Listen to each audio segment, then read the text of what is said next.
बिस्मिल्लाहिर्रहमानिर्रहीम अस्सलाम वालेकुम रहमतुल्लाह। कुछ अर्सा पहले जनरल आसिम मुनीर ने शहबाज शरीफ से मुलाकात की थी और ये जो मुलाकात थी ये पाकिस्तान के अंदर एक बहुत बड़ी मुलाकात थी और इसको आखिरी मुलाकात कहा जा रहा है जो कि दोनों के दरमियान हुई। जनरल आसिम मुनीर और शहबाज शरीफ के दरमियान जो मुलाकात हुई इसको अब एक आखिरी मुलाकात कहा जा रहा है और उसके बाद अब इलेक्शन की तैयारियां शुरू हो गई है। देखें, मरियम नवाज़ ने जब ये मुस्लिम लीग नून की जनरल काउंसिल का इजलास हुआ, उस इजलास के अंदर मरियम नवाज़ ने भी खिताब किया, उसके अंदर शहबाज शरीफ ने भी खिताब किया, उसके अंदर नवाज शरीफ ने भी खिताब किया और तीनों ने जो बात की, तीनों की बातों में जो एक कॉमन चीज़ थी वो ये थी कि पाकिस्तान अब इलेक्शन की तरफ जा रहा है, मामलात अब इलेक्शन की तरफ जा रहे हैं क्योंकि अब इनको पैगाम पहुंचा दिया गया है। अब इनको बड़ा क्लियर कैटेगोरिकली मैसेज चला गया है कि अब आपने मामले को, पाकिस्तान को इलेक्शन की तरफ लेकर जाना है। अब आपने पूरा मामला समझना है। देखें, पाकिस्तान के हालात अब बड़े बदतरीन हो चुके हैं, बहुत बुरे हालात हो चुके हैं।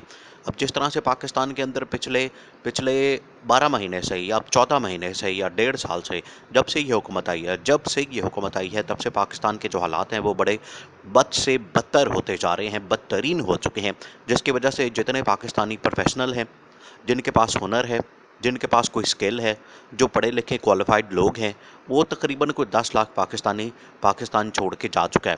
इसके अलावा जो लेबर तबका होता है, जो अनपढ़ लोग होते हैं या जो छोटे तबके के लोग होते हैं या जो ऐसे लोग होते हैं कि जिनके पास, जो गरीब लोग होते हैं जिनके पास यहाँ पर कोई हुनर नहीं होता, उनके पास कोई कोई डिग्री नहीं होती है, उनके पास कोई तालीम नहीं होती, वो फिर लेबर तबके बाहर जाने को तरजीह देते हैं और बाहर जाते हैं। फिर वो इसी तरह के रास्ते इख्तियार करते हैं, गैर कानूनी, गैर नाजायज़ तरीके से वो पैसा यहाँ पर देते हैं। सारा जो ख़ानदान पैसा इकट्ठा करता है वो जाके उस बंदे को दे देते हैं जो कि एजेंटीबाजी करता है और यहाँ से पैसे जो है वो पैसा बंदे को यहाँ से बाहर भिजवाते हैं और गैर कानूनी तरीके से, नाजायज़ तरीके से। अब जिस तरह से ये वाक़या पेश आया है पाकिस्तान के हवाले से, जिसमें पाकिस्तान के तकरीबन कोई 400 बंदा, 400 नौजवान डूब गया।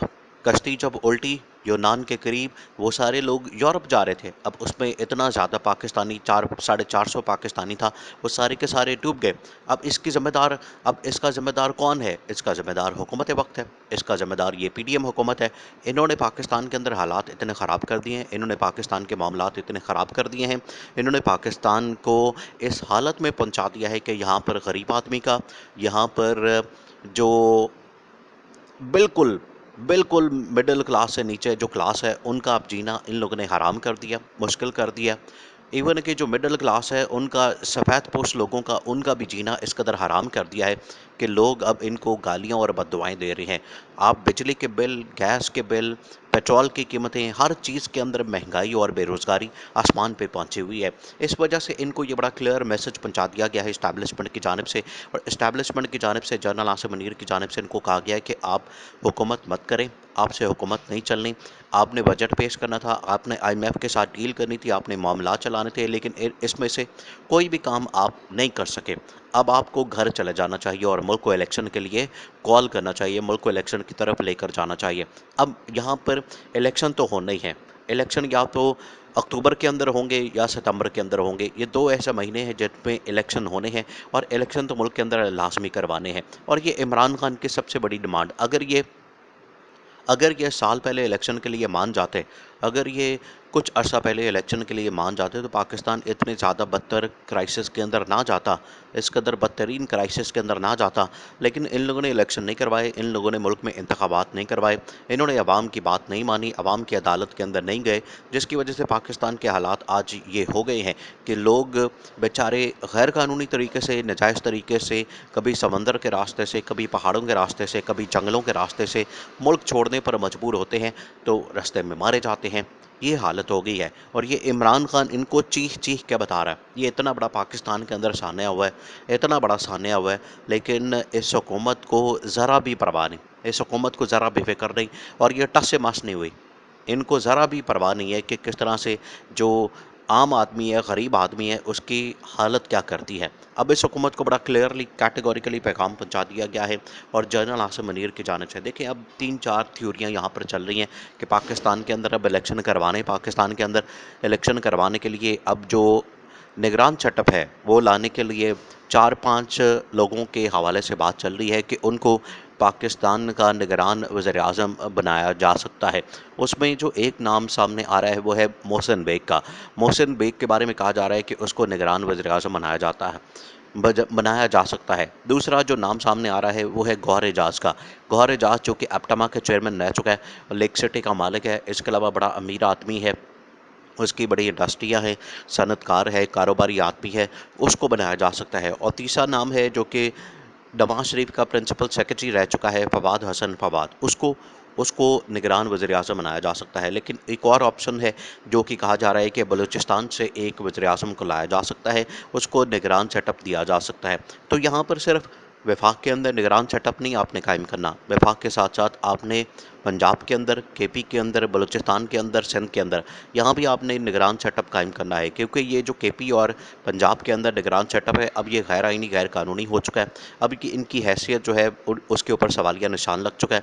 अब इनकी कोई हैसियत नहीं रही।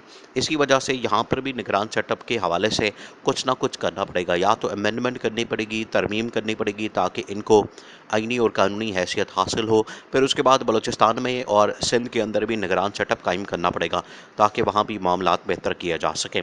अब निगरान सेटअप का बहुत बड़ा मसला, बहुत बड़ा मरहला, बहुत बड़ी स्टेज ये आ चुकी है, क्योंकि अब 2 महीने का टाइम रह गया है। ये हुकूमत ने तो अपना टेन्योर पूरा करना ही करना है, और ये अब 1.5 महीने का टाइम रह गया। अगला महीना आखिरी महीना है इस हुकूमत का, और उसके बाद इस हुकूमत ने घर चले जाना है। तो उसके बाद निगरान सेटअप कायम होता है। निगरान सेटअप के बाद मुल्क में इलेक्शन कॉल कर दिए जाएंगे। अब इन्होंने बहुत सारी साजिशें तैयार करके रखी हुई हैं कि हमने सदर अपनी मर्जी का लाना है।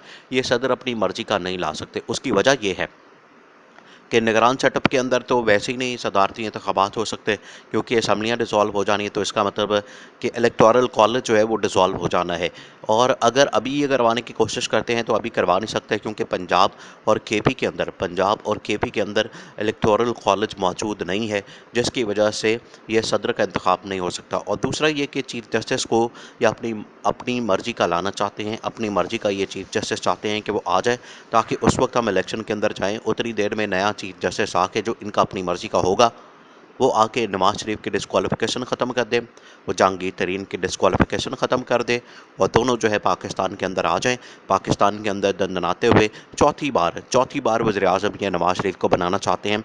और इन्होंने जो पाकिस्तान के अंदर तबाही और बर्बादी नवाज शरीफ ने पहले 3 मरतबा फेरी है पाकिस्तान के अंदर, इसने जो पहले बर्बादी 3 मरतबा फेरी है, 2 90s के दौर में, और अभी कुछ साल पहले ये 13 से 18 तक जो हुकूमत की नून लीग में, इसमें तबाही फेरी है। अब इस हुकूमत को बड़ा क्लियरली वार्निंग मिल गई है कि आप घर जाएं। उसके बाद नून लीग के ऊपर, नवाज शरीफ के ऊपर मुकम्मल काटा मार दिया गया।